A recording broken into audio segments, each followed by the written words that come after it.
નમસ્કાર વિદ્યાર્થી મિત્રો, સ્વાગત છે તમારું ફોર યોર એક્ઝામ યુટ્યુબ ચેનલમાં.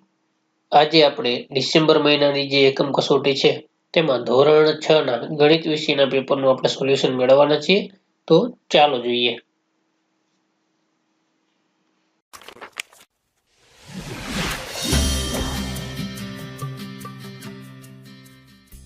પ્રશ્ન 1, ભાગ્યા મુજબ જવાબ આપો. તેમાં પ્રથમ છે દશાંશ સ્વરૂપે લખો 700 + 20 + 9/100.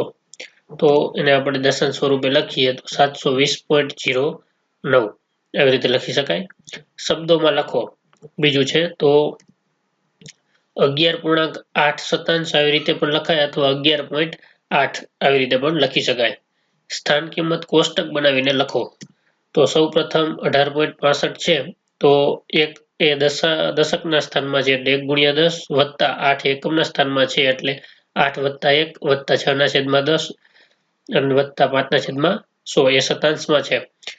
તો કોષ્ટક આવી રીતે બનશે: દશક, એકમ, દશાંશ અને શતાંશ. અને દશક, એકમ આવી રીતે જે સંખ્યા છે આપણે લખી નાખવાની થશે કોષ્ટક આવી રીતે બનાવીને.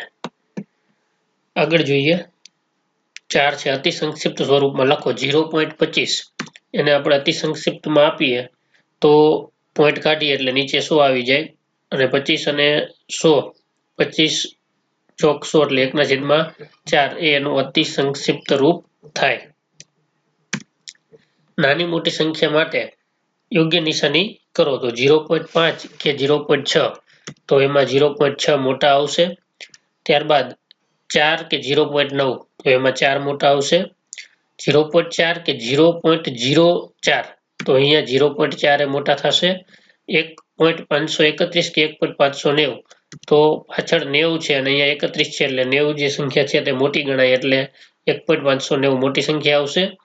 6.64 કે 6.603 તો 6.64 એ સંખ્યા મોટી થશે. ત્યારબાદ પ્રશ્ન 3, દશાંશ અપૂર્ણાંકમાં રૂપાંતર કરો. તો 500 ગ્રામ છે અને આપણે દશાંશ અપૂર્ણાંકમાં રૂપાંતર કરીએ તો 1000 ગ્રામ બરાબર 1 કિગ્રા. તો 1 ગ્રામ બરાબર 1/1000 કિગ્રા. તેથી 500 ગ્રામ બરાબર 500 × 1/1000 કિગ્રા. તેથી 500/1000 બરાબર 0.5 કિગ્રા. આપણો જવાબ આવશે 0.5 કિગ્રા. દશાંશમાં આપણે રૂપાંતર કરીએ ત્યારે. બીજું છે 4 મીટર અને 55 સેમી. તો 100 સેમી બરાબર 1 મીટર, 1 સેમી બરાબર 1/100 મીટર. તેથી 4 મીટર 55 સેમી બરાબર 4 મીટર વત્તા 55 સેમી ગુણ્યા 1/100 મીટર. તેથી 4 મીટર વત્તા 55/100 બરાબર આપણો જવાબ આવશે 4.55 મીટર. આવો જવાબ લખવાનો રહેશે. ત્રીજો દાખલો છે 60 રૂપિયા 80 પૈસા.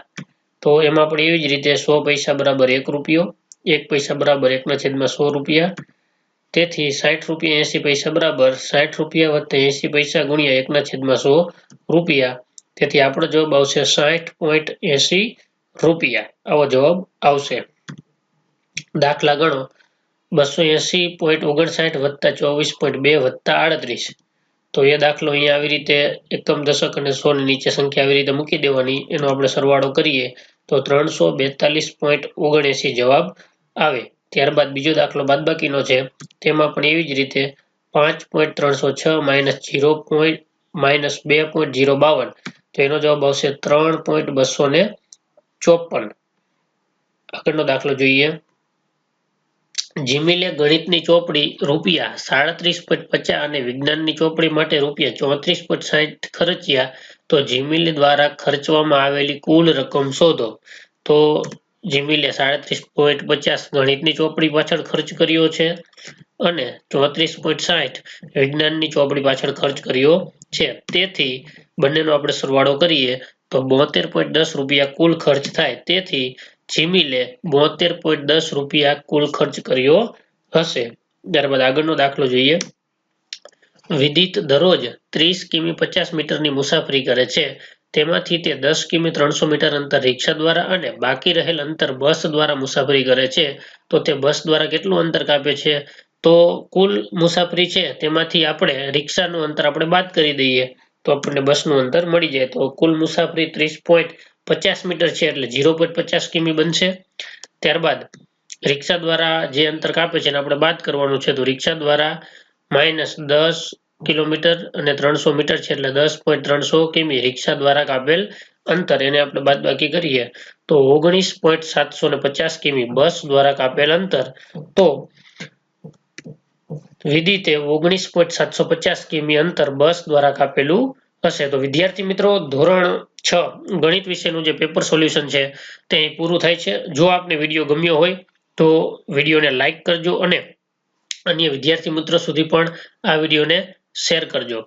ટીચર્સ હેલ્પ નામની એપ્લિકેશન જે છે તેમાં એકમ કસોટીના બધા જ વિડીયો અમારી ચેનલમાં જે મૂકવામાં આવે છે તે જ વિડીયો તેમાં હોય છે. તો એપ્લિકેશન પણ તમે ડાઉનલોડ કરી શકો છો. આભાર મિત્રો.